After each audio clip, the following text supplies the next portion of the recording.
are contraindication for metformin. Now, coming to the next important category that we are using on daily basis is secretagogues or sulfonylureas and meglitinides. Now, how do secretagogues act?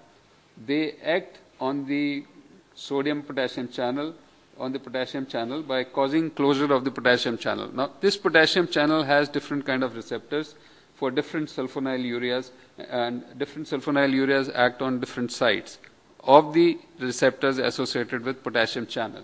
By attaching to these receptors, they lead to closure of potassium channel, leading to influx of calcium, and this leads to release of insulin from the beta cell.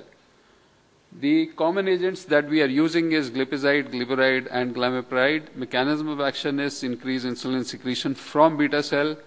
Efficacy, A1C reduction of about 1.5% with most of the agents. Non-glycemic effect, weight gain is very common with these agents. Very big advantage, they have been used for almost 5 decades now, and they are available at a much lower cost than the newer agents. Drawback is they have the potential to cause severe hypoglycemia. This is again one cartoon showing how these agents act. Now we have broadly 3 generations available. First generation is not being used now. We have second generation, glipizide, glyburide, and we have glimepiride, which are commonly being used. We have the common brands here, and the difference between glimepiride and glyburide action is that glimepiride binds to a different receptor, again on potassium channel. The glyburide and glyclazide, they bind on different receptor, but the glimepiride binds on a different receptor. And the action of glimepiride is that it has a loose binding. It binds and dissociates, so it does not lead to very high insulin release. So hypoglycemia potential is lower, while the glucose reduction is significant. For the same amount of glucose reduction, the insulin release is much lesser with glimepiride as compared to the glyburide or glibenclamide. It is fully absorbed, action similar to other sulfonylureas, has insulin sparing action as I just showed you, and then is the issue of various types of sulfonylurea receptors which are present. The most important is SUR1, which is present on beta cells. There is another type which is present on cardiac muscle and smooth muscle. So newer agents have selective binding to SUR1, which is specific for beta cell, and that is why they have a lesser impact on the increase in CV risk.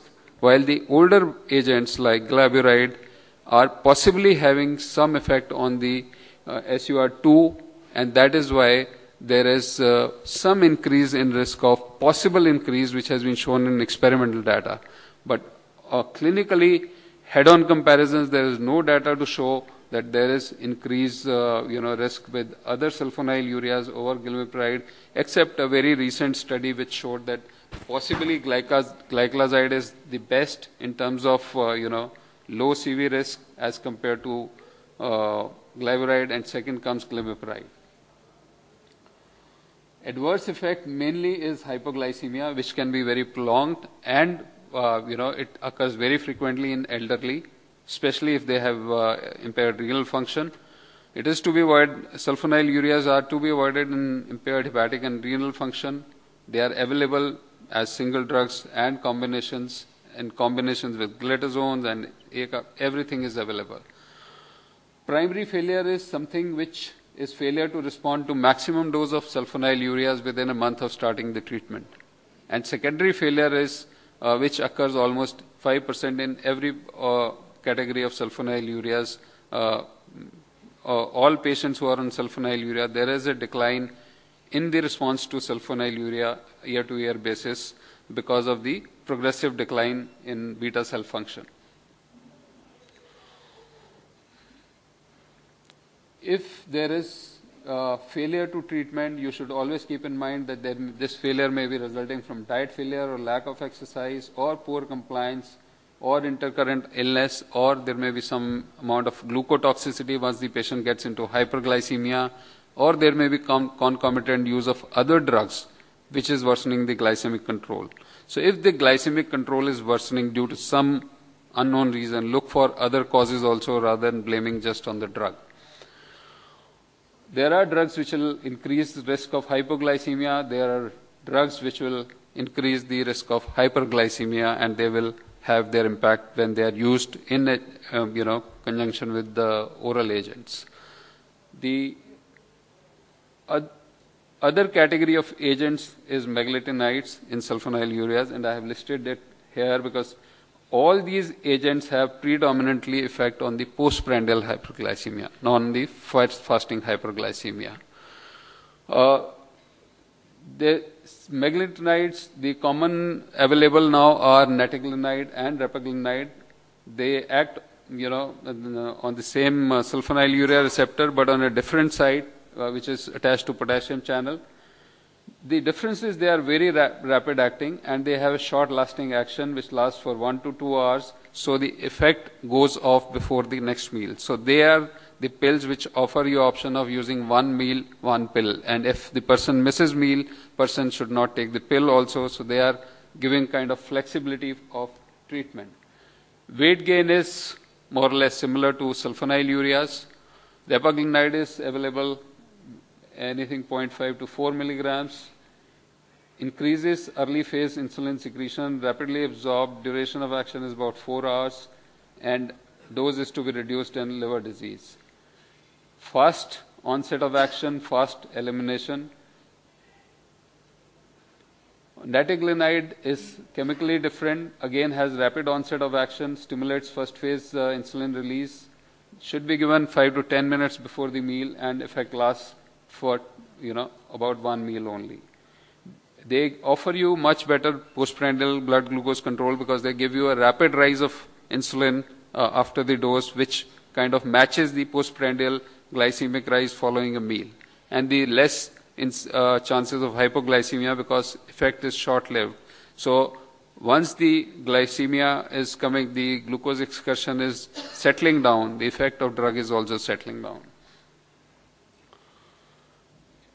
Adverse effects, again much less hypoglycemia. They are nataglinide is renally cleared, so it has to be taken care that you don't use it in renally impaired patients, while repaglinide can be used.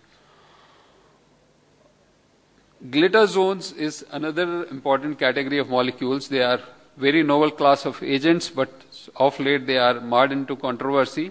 They reduce insulin resistance at the sites of insulin action by acting nuclear receptors, improve beta cell function, elicit effective and safe glycemic control, and have been shown to have favorable cardiovascular effects in the earlier studies. Two agents which we have used for almost a decade, PIO and rosiglitazone, act by enhancing the peripheral insulin sensitivity, especially at muscle and adipose tissue level, via activation of PPAR gamma receptors. A1C lowering efficacy is anything 1 to 1.5%. Effect comes in 4 to 6 weeks because they lead to changes in the nuclear receptor mediated transcription of genes, and down the line improvement in sensitivity. Weight gain is major issue. There may be moderate reduction in blood pressure, and there is improvement in endothelial function as well as improvement in all markers of inflammation with these agents. This is how